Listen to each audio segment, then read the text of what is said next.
to, or sorry, underhand mill to figure 8. We've done the underhand mills before. So when I do underhand mills just by themselves without the figure 8, I like to set up in a staggered foot position.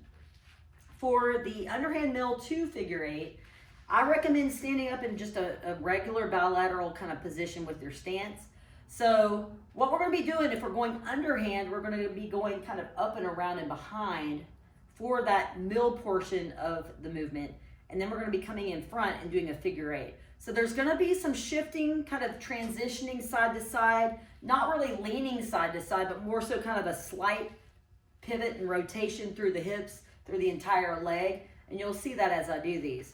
So essentially, to show it slow motion, I'm going to kick off my shoulder and I'm going to be coming through and behind, back this way.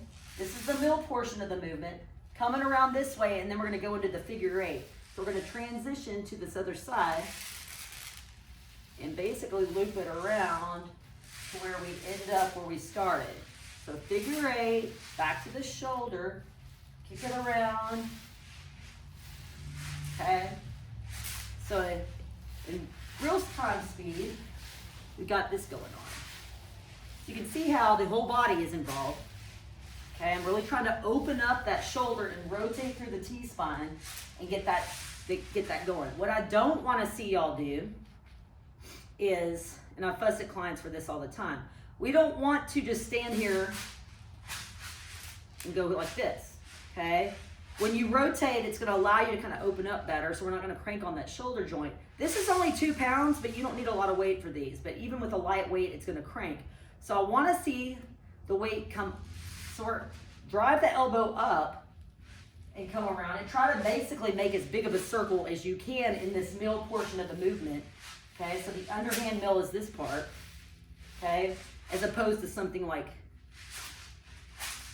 this. Okay, which looks bad and feels bad. So that's the mill part, and then we're going into the figure 8.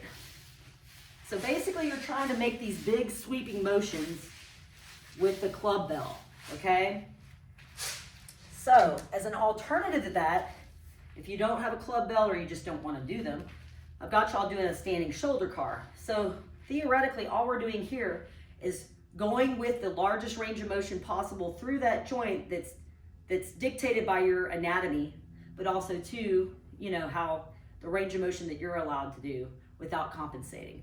So with these, what we're doing is we're just moving at the shoulder joint. We're gonna slowly, so you wanna keep everything nice and set, okay?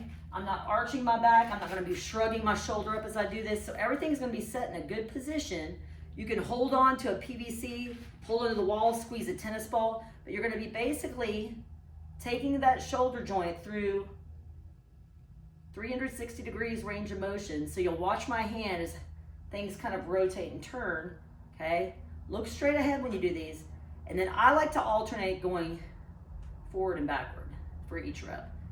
So you'll be doing pairs of forward and backward on each side for left and right. Okay, so nice and smooth, should be pain-free. I'm not compensating, like I said, like by shrugging the shoulder up or shifting or whatever, trying to get a bigger range of motion.